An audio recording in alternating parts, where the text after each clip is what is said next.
fast, where truth moves faster than a Holstein calf. No waiting on some pretty page. We're charting new ground in the digital age. From genomic codes to row-wide facts, we cut through the noise, no holding back.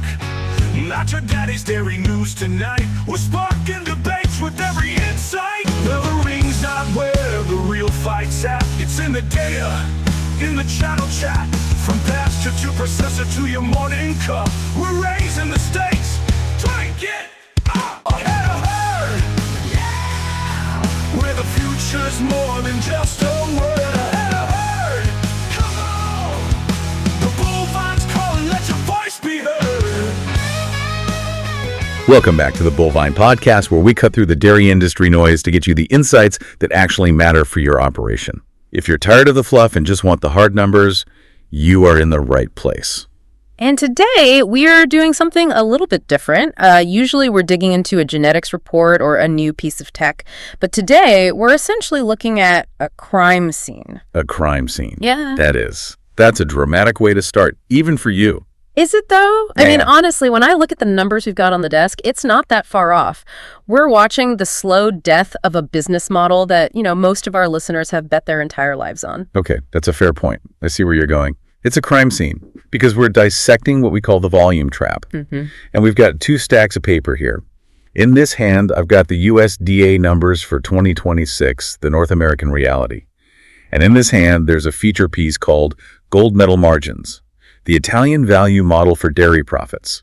And that title alone, I think, is going to make some people uncomfortable. The Italian value model. It sounds like something you'd buy at a boutique, not something you'd, run a farm on. I love this topic, though. The timing is just perfect. Because right now, the eyes of the whole world are turning toward the Milano Cortina region in Italy for the Winter Olympics. Mm-hmm. Everyone's watching these athletes chase gold medals. Right, but while those skiers are flying down the slopes, the dairy farmers in that exact same region, literally in the valleys right below the ski runs, they're winning a completely different game. They are pulling in 22.8 billion euros from less milk. From less milk. While farmers over here are stuck on what I always call the hamster wheel of more cows, thinner checks. Well, today we're cutting through all that noise. I was looking at the February WSDA numbers, and let me tell you, the math isn't mathin' for a lot of operations right now. It really, really isn't. So today's deep dive is a direct comparison. We're putting the U.S. and Canadian volume first model in the ring against the Italian value-added model, specifically looking at the Parmigiano Reggiano and Grana Padano zones. Okay, so let's set the stage a little bit before we get into the heavy hitting. Why does this matter right now? Because I think a lot of listeners are looking at their milk checks and feeling a little bit, gaslit. Is that the right word? That is absolutely the right word. Yeah. Look at the context. The USDA February WSDA projection just came out. They're pegging the 2026 all milk price at what? $18.95 per hundredweight? $18.95, okay. I can almost hear the collective groan from every tractor cab listening to this right now. But here's the kicker. This is the part that really gets me. We pulled the analysis from the Bullvine, and we looked at the farm doc data out of Illinois. The full cost break games, and full cost, So not just a feed bill. No. We're talking living expenses, paying family labor, a real market rate, debt service, replacing that worn-out skid steer that's on its last legs. All of it. All of it. Those break-owns are sitting somewhere between $19.50 and $20.50 per hundredweight. So do the math for me. If I'm a standard mid-size herd, let's say 250 cows, and I'm hitting the midpoint of that break-even range, you are staring down a projected loss of roughly $63,000 for the year 2026. Wow. And that's if everything goes right, That's if the weather holds, the cows breed back on the first try, and nothing major breaks down. That's a lot of red ink. It's basically a full-time job that costs you money to keep. And the craziest part is the industry's response to this seems to be just expand. The U.S. herd is projected to be up another 211,000 cows in 2025. Exactly. Margins are getting thinner, so the advice is add more cows to try and make up the difference on volume. It is the classic definition of the volume trap. It's running faster and faster just to stay in the exact same place. And that is precisely why this Italian comparison is so fascinating. Yeah. Because everyone in North America thinks the only answer is get big or get out. Mm-hmm. But today, we are going to look at a country where the number of dairy farms actually increased because they figured out how to make small-scale pay. We have to touch on the Canadian paradox too, because our friends to the north, they have the quota, they have the scarcity, but they aren't seeing that massive premium in the same way. It's a different animal. All right, let's get into it. Segment 1. Let's really define this volume trap. We've got to identify the problem before we can even think about fixing it. You mentioned the hamster wheel. Yeah. So lay out the U.S. data for us. What are we looking at for 2026 production? It's still climbing. We're looking at production hitting 234.1 billion pounds in 2026. I mean, we are just flooding the world with milk. But the income overfeed costs are tightening. They're squeezing down to around $11.40 per hundredweight. And, the usual argument you hear is, well, the big guys are fine, the mega dairies are efficient. It's just the small farms that are hurting. That's the myth. That is the lie we tell ourselves to sleep at night. But look at the USDA's cost of production data. Even the so-called efficiency kings, the herds with 2,000 plus cows, the guys with the rotaries and perfect feed efficiency, their full economic cost is $19.14 per hundredweight. Wait, hang on. Stop right there. So if the projected price from the USDA is $18.95, even the 2,000 cow herds are barely breaking even. On a full economic basis, they are technically underwater. so they might be cash flowing. Oh yeah, they're cash flowing. But are they generating a true economic profit? Are they actually building wealth? Or are they just treading water? The numbers say they're treading water. That is just wild. It basically means the entire industry, from the 50 cow tea stall to the 5,000 cow mega dairy in Idaho, is operating on these razor thin, almost non-existent margins. And the volatility is the other thing that just kills you. Oh, absolutely. The price dropped from $19.25 in November down to $18.25 in January, and now it's bounced back to $18.95 in February. For an average family farm, that's a $70,000 whipsaw over just 4 months. You can't budget on a roller coaster like that. How do you plan an expansion or even just a simple renovation when your revenue line looks like an EKG readout? It's impossible. And this brings up that whole concept of phantom profitability. I think a lot of farmers, they might look at their checkbook and say, hey, there's money in the account. I'm okay. Right. They see a positive balance and they think they're winning. But are they actually covering depreciation? Are they putting money aside to replace assets? Are they paying themselves a market wage for their labor and management? Usually the answer to all of those is no. Exactly. They are eating their equity just to stay in business. They're cannibalizing the farm to keep the farm going. It's like burning the furniture to heat the house. Yeah. Eventually you're going to run out of chairs. Exactly. Yeah. And that is the crime scene. Okay, so that's the gloom and doom. Now let's pivot and look at the gold medal data, the Italian contrast. Because this article claims they are winning by doing the absolute opposite of what we're doing. The numbers are staggering. In Italy, the dairy industry revenue grew at a 1.5% compound annual growth rate from 2020 to 2025. But here's the key part.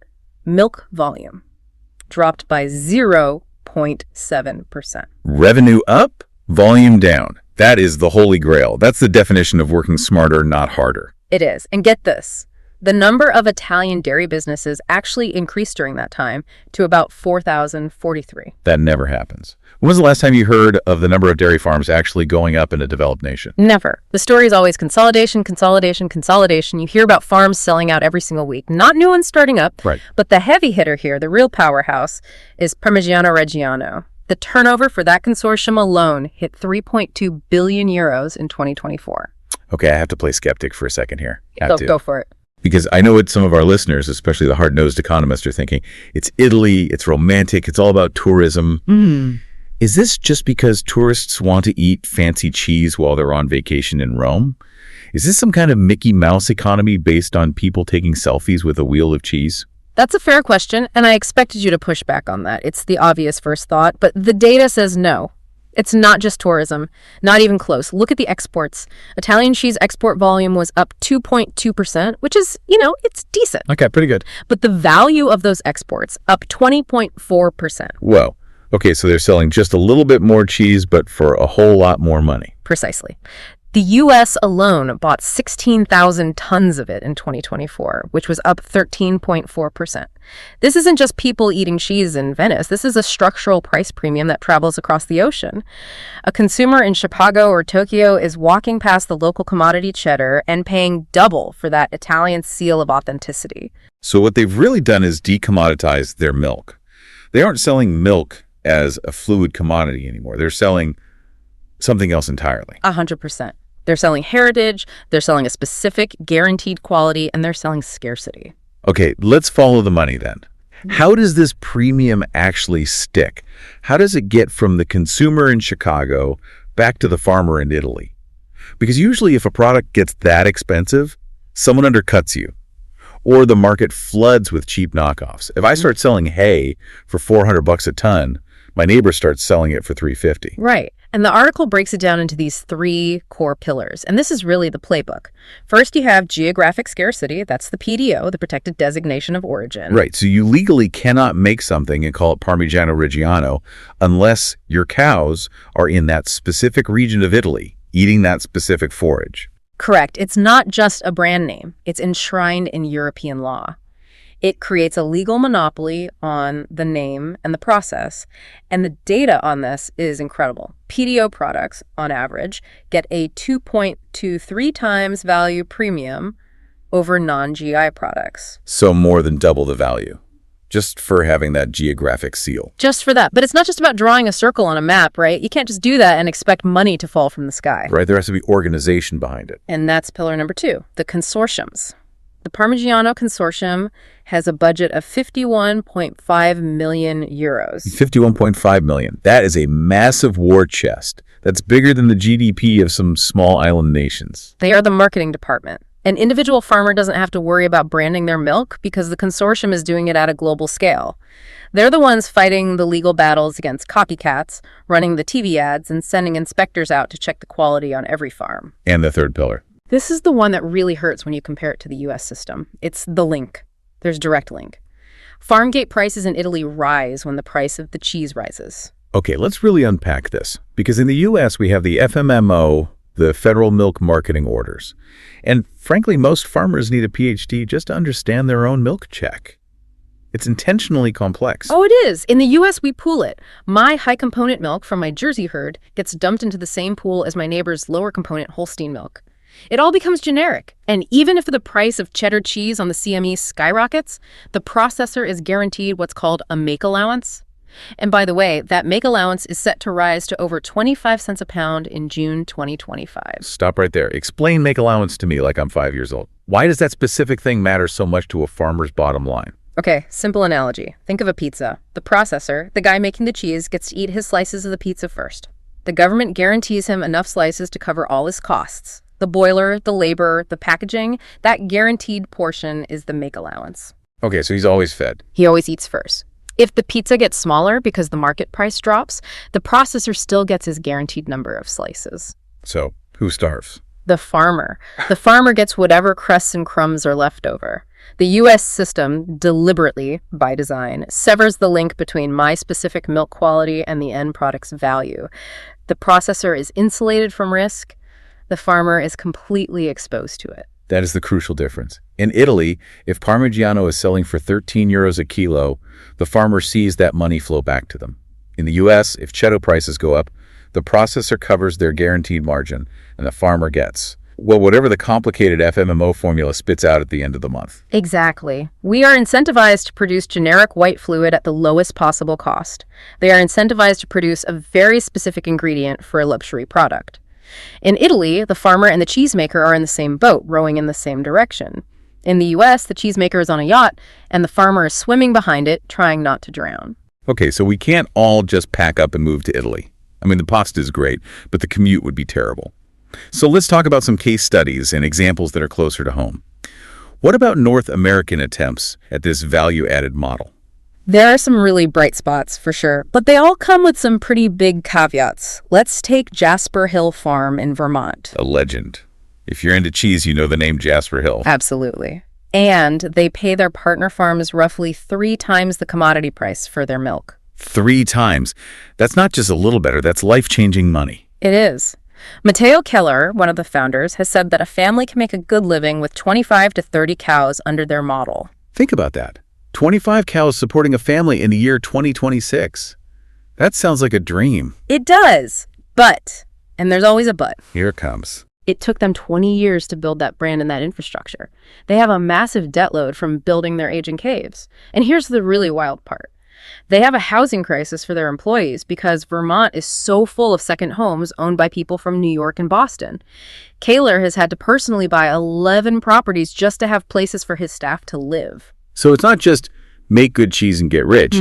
It's build a massive multi-million-dollar infrastructure, take on huge personal risk, and then also become a real estate mogul and property manager on the side. Right. It's an incredibly high barrier to entry. And then you've got Upland's Cheese in Wisconsin, another fantastic example. Same deal.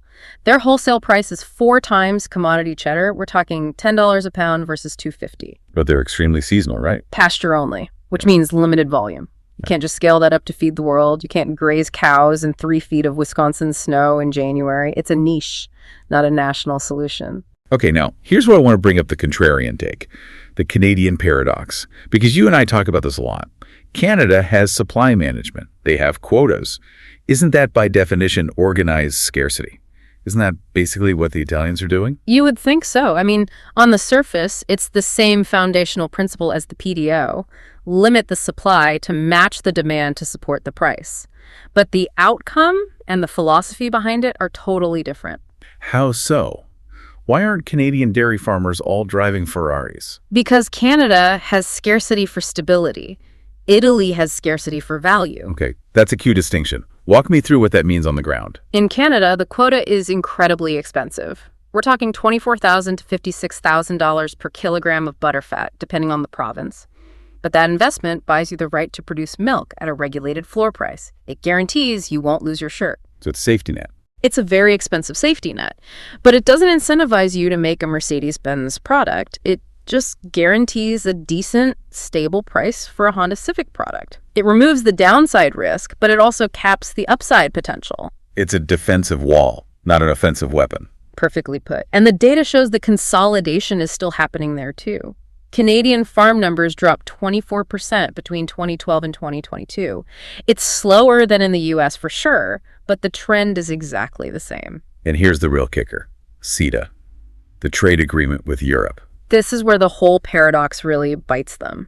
CETA allowed a certain amount of European cheese to come into Canada duty-free. Right. So now the Canadian consumer walks into the grocery store. On the left, they see a block of generic Canadian cheddar produced under the protection of a quota system. On the right, they see a wedge of real Parmigiano Reggiano protected by a powerful, world-renowned brand. Which one do you think they're buying for their dinner party? They're buying the brand. They're buying the story. Every time. So Canadian farmers are losing market share inside their own fortress because they have the scarcity, but they don't have the value proposition to go with it. It's so ironic. The European cheese is winning in the protected Canadian market because of its brand, while the Canadian milk is just milk. Exactly. And look, there are amazing outliers, like Guns Hill in Ontario, who are doing incredible work with artisanal cheese. But they are succeeding despite the system or around the edges of it, not because the system is designed to create 1,000 Guns Hills. So, okay, we've identified the problem, this hamster wheel of volume. We've seen the promised land in Italy. We've seen the difficulties of trying to replicate it here. Let's talk about the future implications. The article outlines 4 distinct paths forward. And I like this because it's practical. It acknowledges that not everyone can just go out and build a cheese plant tomorrow. Yeah, we need solutions for the guy who isn't going to become a full-time cheesemaker. Let's break them down. Path number 1, component optimization. The article calls this the Band-Aid. This is the low-hanging fruit. This is what every nutritionist and consultant tells you to do. Get your protein up, get your fat up. The math shows that raising protein from, say, a 3.1 to a 3.4 for a 200 cow herd, that's maybe an extra $8,640 a year in premiums. I mean, $8,000 is $8,000. That'll pay the electric bill for a month or two. But when you break it down per hundredweight, that's barely 18 cents. If your breaking gap is $1.50 like we established at the beginning, earning an extra 18 cents is nice, but it doesn't solve the structural problem. It's like finding some change in the couch cushions when you're trying to pay the mortgage. It's exactly that. You should absolutely do it, don't get me wrong, but don't fool yourself into thinking it saves the farm. Okay. Path number 2, farmstead cheese. This is what the article calls the heavy lift. This is the bet the farm move.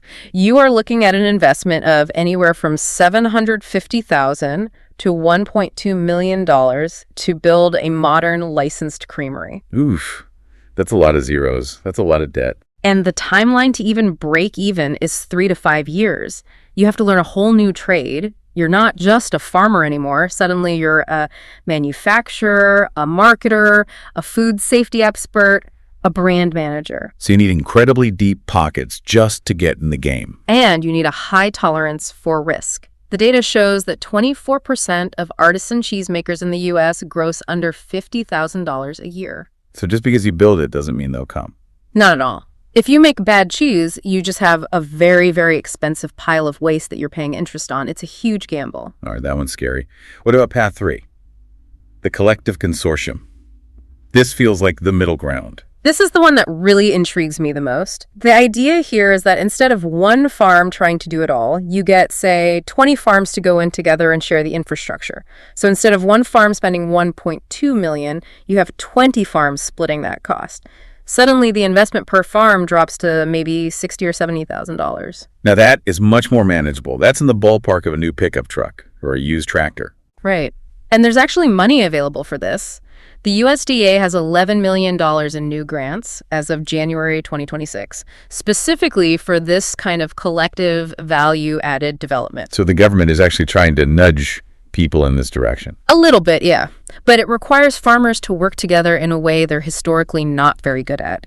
You have to give up your individual ego for the good of the collective brand. Which is really hard for independent-minded farmers. We all like to be the king of our own little castle. It's very hard. But the question is, would you rather be the king of a castle that's sinking into the swamp or a valued partner in a castle that's profitable and secure?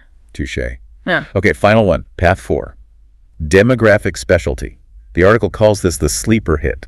This is the one I'm watching the closest, specifically Hispanic cheeses. Talk to me about the numbers here. Why is this a sleeper? Why isn't this mainstream yet? It's getting there, but the growth is explosive. It's growing anywhere from 2 to 27 times faster than mainstream cheese categories. And you just have to look at the changing demographics of North America. The Hispanic population is booming, especially in rural areas. And the beauty of a lot of these cheeses, like queso fresco, Oaxaca, panela, is that they're fresh cheeses. So you don't need $1 million aging cave. No aging cave, no sitting on inventory for 2 years, waiting for it to mature while you pay interest on it. You can make it on a Monday and sell it at a farmer's market on a Friday. The cash flow cycle is so much faster than waiting 24 months for a cheddar to sharp up. That is a huge, huge advantage for a small operations cash flow. Massive. And it's not just demographics. Gen Z is driving this too, right? Yeah, the data says 71% of Gen Z consumers purchase specialty cheese. They want authenticity. They want unique flavors. They don't just want that boring orange block. So if you're located anywhere near an urban center or a community with a growing Hispanic population, this is a green light. It's a flashing green light on the dashboard. You don't need a PDO from the 1400s to make fantastic queso fresco. You just need high-quality milk and to know your customer. I love that. It's so practical. Now let's get into our contrarian take section. We need to challenge some of the big industry narratives here. Let's do it. The feed the world narrative. The big U.S. dairy lobby groups, NMPF, USDEC, they often frame these European geographic indications, these GIs, as nothing more than trade barriers. Right. They claim Europe is cheating the system. They do. The official line is that Europe is just being protectionist and unfair. How dare they tell us we can't call our mass-produced cheese Parmesan? But is it really unfair if it's working so well for their farmers? That's my whole argument. You can call it a barrier if you want. You can call it protectionism. But it's a barrier that pays farmers enough to make a profit. It results in cheese that sells for 11 euros a kilogram. So maybe, just maybe, instead of spending millions of dollars lobbying to tear down their walls, we should stop and ask, why aren't we building our own walls? Why aren't we building our own value fortresses around things we do uniquely well? Why are we so obsessed with being the low-cost provider of a generic commodity for the world when the world is clearly telling us it wants to pay a premium for something special? We're trying to sell commodity volume into a world that is screaming for premium value. It's like we're bringing a knife to a gunfight. Exactly. And you don't even need a full-blown GI to see the effect. Look at the California seal program. Real California milk. It's not a strict PDO, but just having that seal of origin on the package drove a 6.3% sales spread over products without it. Just by putting a sticker on the package. People care where their food comes from. The data shows 56% of consumers actively seek out authenticity seals. We are leaving so much money on the table by ignoring that fundamental desire. We are hiding the farm from the consumer, and the consumer's punishing us for it at the checkout. So we've covered a ton of ground here. We've looked at the tragedy of the U.S. volume model, the triumph of the Italian value model, and the confusing middle ground up in Canada. Yeah. But we always like to leave our listeners with something they can actually do with this information. Right, practical steps. Because complaining about the milk price doesn't change the milk price. Action does. All right, let's role play this. A farmer just finished the morning milking. They wiped off their boots, hopefully scraped them off first. They're driving to the feed store right now, listening to us. What are the 3 things they need to write on the back of a receipt right now? Okay, grab a pen. Or open the Notes app on your phone. Here we go. Number 1, something to do this week. The audit. The action is calculate your real break-even. Define real. Because I know guys who, they leave certain things out to make the numbers look better. I mean, stop lying to yourself. Stop cooking the books to make yourself feel better at the end of the month. You have to include family labor. If you got hit by a bus tomorrow and had to hire someone to do your job, what would that cost? Put that number in the spreadsheet. You have to include principal payments on your loans, not just the interest, and you have to include your family living expenses. And what do you do when you get that number and it's $20.50? If you're sitting at $20.50 and the market is at $18.95, you have to look yourself in the mirror and admit that you have a structural problem. You do not have an efficiency problem. You cannot milk your way out of that hole with more volume. You need to change the game you're playing. You need to stop thinking about expanding and start thinking about how to pivot. That is a hard truth, but a necessary one. Yeah. Okay, number 2, medium term. The pivot. Let's say 3 to 6 months out. Investigate path 4 or path 3. Start looking seriously at that demographics specialty cheese market or the consortium model. What's the specific action? Who do I call? What do I Google? Start by looking for a specialty cheese processor within 100 miles of your farm. See who's already making these products. Or, better yet, go to your next co-op meeting, raise your hand, and ask the hard question. We're spending millions on new stainless steel. Are we doing anything with that investment to make high-value cheese? Or are we just building bigger tanks to hold more commodity milk that we're going to sell at a loss? Put them on the spot. I like that. And check the demographics. Google the census data for your county. Is there a growing Hispanic population nearby? That demand signal is there. If your current processor isn't seeing it, maybe you need to find one that is. Or maybe you need to find 19 of your neighbors and start that consortium yourselves. Okay. Number 3, long term. Thinking 1 to 2 years out.